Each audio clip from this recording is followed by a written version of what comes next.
What up YouTube, it's your boy, Will Rider, back at you with another video. And today, we're changing out these oil cooler lines on the wife's Yukon. It started leaking from the top, and now that I'm thinking about it, I'm wondering if it's actually the seal, not the lines themselves.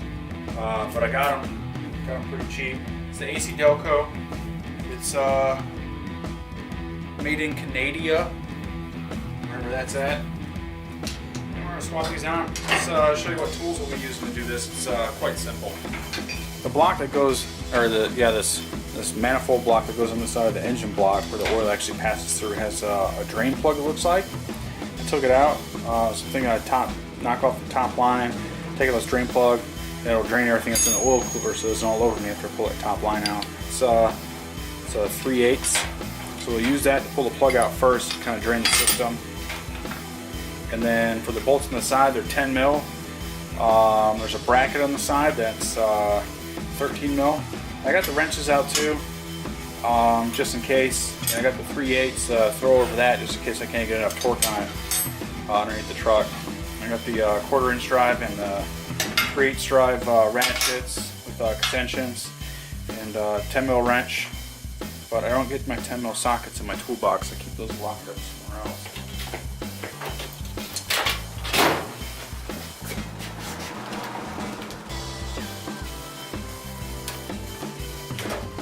Bit of a process, so bear with me.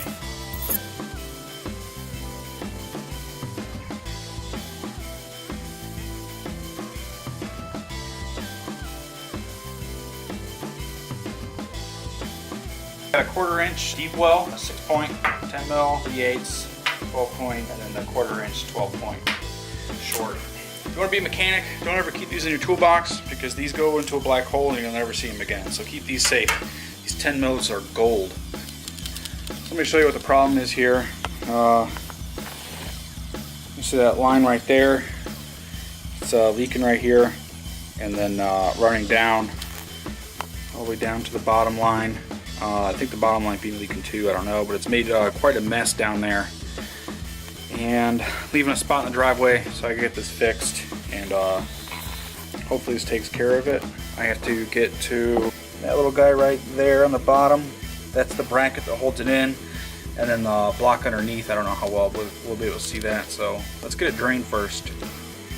Oh, it's impossible to get to, so it doesn't look like really get that plug in the back, so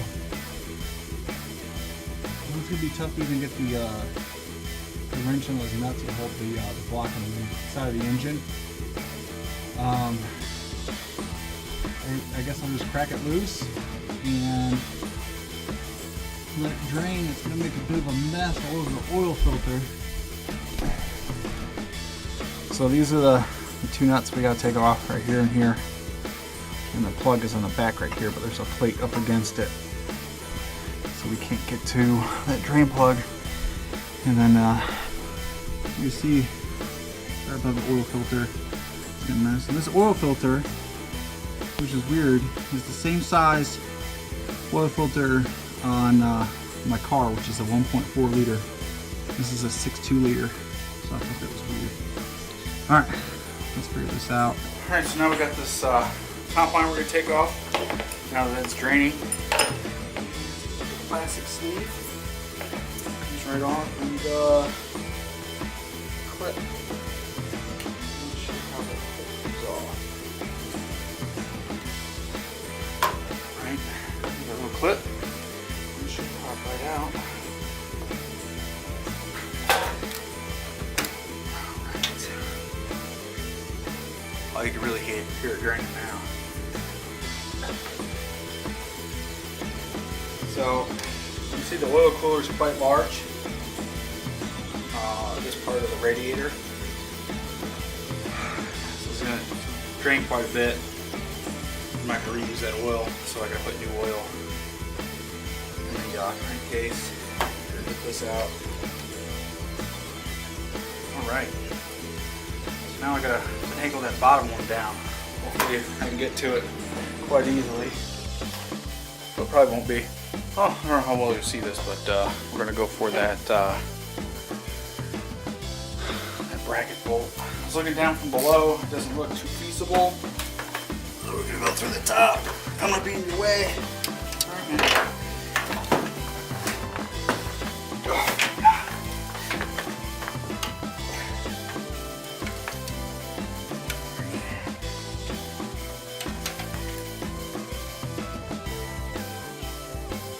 This out. That was all the thing we're trying to get out. But now that we got all this out, we gotta get all back in too. And I don't know how well this feeds in and out. More fun. Here's a fun fact. If you remove the front drive shaft on an all-wheel drive Yukon Finale, the truck will roll back onto your leg. And then you have to scream for your wife to come out and get the truck off you. I still have not gotten the old oil cooler out. It's got some goofy shapes. This particularly, this is why I took the drive shaft out. I also took the O2 sensor out because it was hitting that sensor. I don't want to mess those up because they're expensive. I got it about right here. And I'm pulling it out towards the back. And now I got to work on getting these goofy shapes through in between the engine block and the engine mount, and that cross member that goes underneath them. I might have to go consort the Oracle, Google, to figure out how to get this new one in, because going out the back way I don't think is the right way, and it's looking like I might have to take some more stuff off to get it, and I gotta change my shirt because when it came down there was still a lot of oil in the lines, and now I smell delicious. I didn't consult the Oracle. I would not accept defeat because I'm a Marine.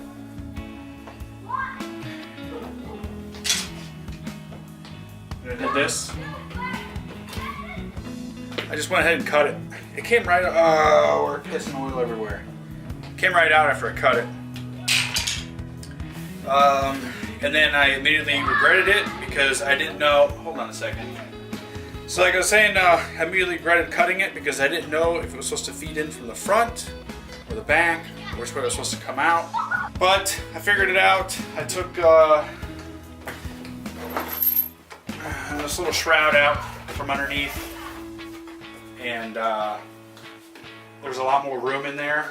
I fed it in through the back, got it through the front, and it worked out. So what I'm going to do now is back her on out and spray it down with some engine cleaning foam stuff to get all this mess cleaned up. And I have a catalytic converter that's covered in oil now too, so I gotta get that cleaned up too. So that's what I'm gonna do now.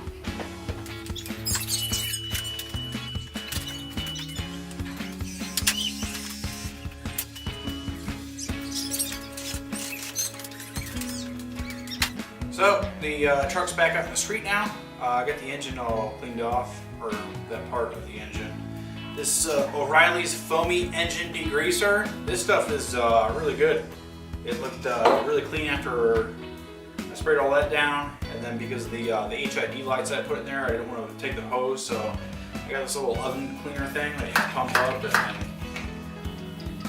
it shoots water out of it. I'm letting it sit in the street right now at level ground. Let the oil settle. I'm gonna go check the oil and see what I need to add to top it off. It's probably at least half a quart low, if not more.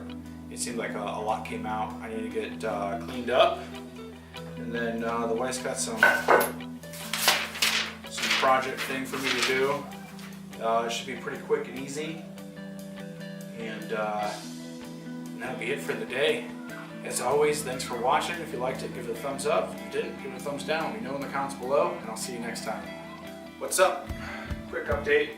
The truck did not stop leaking. I had to change the fittings out where the hard line goes into it. Let me see if I can get that. Focus. You see that O-ring on the inside? The hard line slides into that, and that's where it seals. That tiny little O-ring. And both the top and the bottom were leaking. A little disappointed because I had cleaned all the oil out and then had to take that bottom line out. So that means all the oil that was in the oil cooler came out all over on top of the frame there. And I cleaned it again. And luckily I see when he's sitting on the shelf, I was really surprised at how these worked. All it is that hard line pops in there. There's a little shoulder on it, and then this little clip pops in there. This little clip right here pops in there to hold that shoulder in. It's like nothing. Definitely a poor design by GM. And it is done. It's been 2 days now. No more leaking, but there's still stuff coming out. I'll put a picture up where it looks like the tow hook on the front is leaking oil. So it's good now.